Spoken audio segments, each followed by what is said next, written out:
So here we have a giant TCR, really good condition. It's a TCR 0. The C0, I think this might be a warranty frame. I don't think this comes spec with this group set. Could be wrong.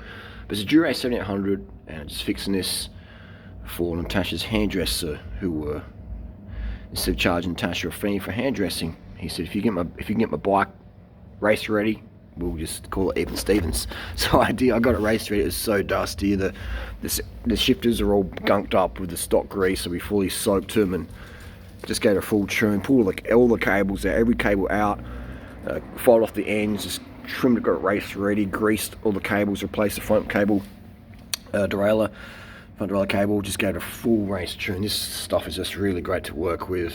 You know, this bike was just, I probably should have done it before the bike. It was just covered in dust and cat fur and everything. It was really, the tyres were flat, and so we put the front tyre on the back and put the rear tyre on the front, so it's all good. We dropped the fork out, we re-greased the headset. I put a longer plug in there to make it a bit safer, because the stock plug was quite short, a bit dangerous, so we put a full plug in there, a long one, so it probably goes down to about here, so just extra security on the otherwise good condition fork. We tightened up the rear hub, adjusted the brakes, cleaned the pads out a bit, adjusted the seat angle a little bit better, and just things. So these are a good second-hand bike option if you are looking for a second-hand bike. They don't come stock with compact cranks, so beware of that. This is a 5339, so good bike for Florida, or you can put a bigger cassette on there. But otherwise, this sort of bike in Australia with full Dura-Ace in good condition would cost about $500 Aussie. This would be market value, 500 Aussie. Assuming there's no damage to the fork, etc. You want to drop the fork out, make sure it's all good.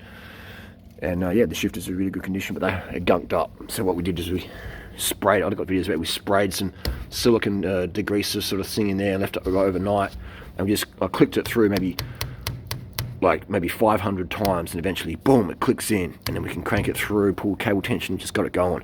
So it took me some effort, but it was very, very satisfactory, because the condition of the shifters is really good.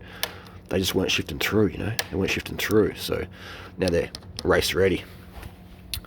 Beautiful. Love bringing bikes back to life. So giant TCR, 27.2 post, BSA bottom bracket, external cables, just an absolute dream bike to work on. Just, you could rebuild this literally with your eyes closed, Fantastic. Just a really easy bike. Just how bikes used to be made back in the day, BSA, external cables, 27.2, standard seat clamp, some standard headset bearings, etc. Just easy to work on. Love it. So this is a great bike option for those looking to get into road cycling. One of these in 9 or 8 out of 10 condition, $500 Aussie, is a great starting racing bike.